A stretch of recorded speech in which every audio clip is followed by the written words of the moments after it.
Israel പ്രധാനമന്ത്രി Benjamin നെതന്യാഹുവും American president Donald ട്രംപും തമ്മിൽ നടത്തിയ ചർച്ച ഗാസയിൽ സമാധാനം പുലരും എന്ന വലിയ പ്രതീക്ഷയാണല്ലോ നൽകുന്നത്.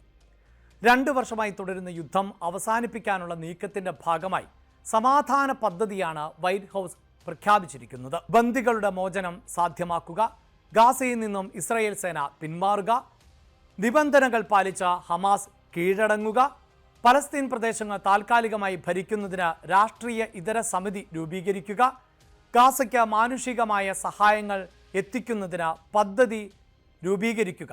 അങ്ങനെ നീളുന്ന നിർദ്ദേശങ്ങൾ ആണ് ഇപ്പോൾ വൈറ്റ് ഹൗസ് മുന്നോട്ട് വെച്ചിട്ടുള്ളത്.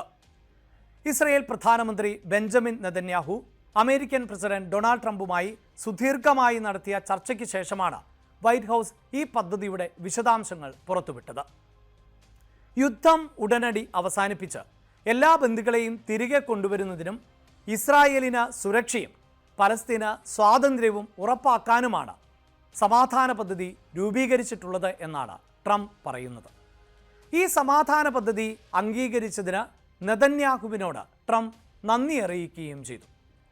ട്രംപ് മുന്നോട്ട് വെച്ചിട്ടുള്ള നിർദ്ദേശങ്ങൾ നടപ്പിലാവുകയാണ് എങ്കിൽ ഗാസ പുനർനിർമ്മിക്കപ്പെടും എന്ന് ഉറപ്പാണ്. എന്നാൽ അതത്ര ചെറിയ ഉദ്യമം ആയിരിക്കില്ല. ഗാസയുടെ പുനർനിർമ്മാണത്തിന് ആര് നേതൃത്വം നൽകും? ബ്രിട്ടീഷ് മുൻ പ്രധാനമന്ത്രി ടോണി ബ്ലെയറിൻ്റെ പേര് തന്നെയാണ് അതിൽ മുന്നിൽ നിൽക്കുന്നത്.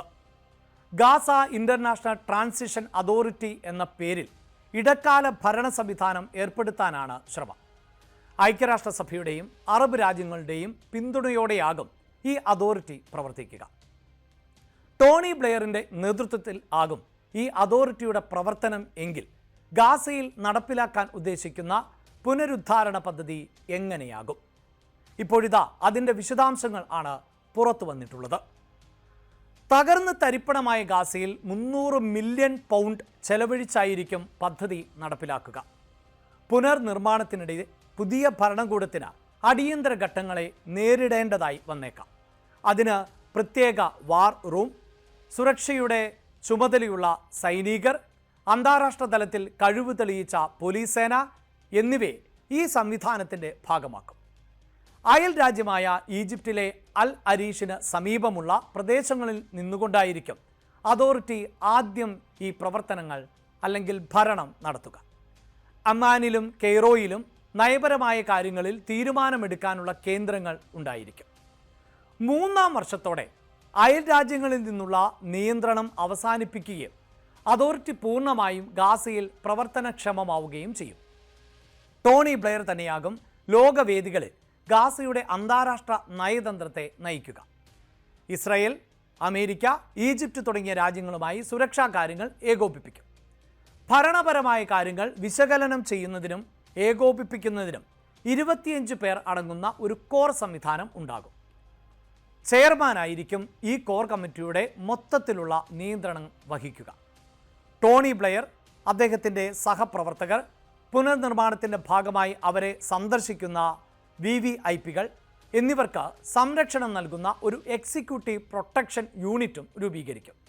ഇവർ പലസ്തീൻ സിവിൽ പോലീസ് സേനയുമായും ഇൻ്റർനാഷണൽ സ്റ്റെബിലൈസേഷൻ ഫോഴ്സുമായും ഒരുമിച്ച് സംയോജിച്ച് പ്രവർത്തിക്കും. ഇതെല്ലാം ഒരു ജോയിൻറ്റ് സെക്യൂരിറ്റി കോർഡിനേഷൻ സെൻറ്റർ വഴി ഏകോപിപ്പിക്കും എന്നും ഈ നിർദ്ദേശത്തിൻ്റെ ഭാഗമായി പറയുന്നുണ്ട്. ഗാസയിൽ ക്രമസമാധാനം നിലനിർത്തുക, സാധാരണക്കാരെ സംരക്ഷിക്കുക, കുറ്റകൃത്യങ്ങൾ തടയുക, കുറ്റങ്ങൾ അന്വേഷിക്കുക എന്നിവ പോലീസിൻ്റെ ചുമതലയായിരിക്കും. അതേസമയം അതിർത്തികൾ സംരക്ഷിക്കുന്നതിൽ പോലീസിന് റോൾ ഉണ്ടാകില്ല. ബഹുരാഷ്ട്ര സേനയായ ISFനായിരിക്കും അതിർത്തികൾ സംരക്ഷിക്കേണ്ട ഉത്തരവാദിത്തം. ആയുധക്കടത്ത് തടയുന്നതും ഭീകരവിരുദ്ധ റെയ്ഡുകളിലൂടെ തീവ്രവാദികളുടെ നീക്കത്തെ തടയുന്നതും ഇവരുടെ ചുമതലയായിരിക്കും. തുടക്കത്തിൽ തന്നെ 67 മില്യൺ പൗണ്ടായിരിക്കും പുനർനിർമ്മാണത്തിനായി ചെലവഴിക്കുക. 2-ാം വർഷം 99 മില്യൺ പൗണ്ട്, 3-ാം വർഷം 122 മില്യൺ പൗണ്ടാക്കി ഈ തുക ഉയരും. മൊത്തം ചെലവ് ഏകദേശം 300 മില്യൺ പൗണ്ടിനും മുകളിലേക്ക് ഉയരും എന്നാണ് കരുതപ്പെടുന്നത്. യുദ്ധാനന്തര ഗാസയിൽ ഹമാസ് ഭീകരർക്ക് ഒരു പങ്കും ഉണ്ടാകില്ല.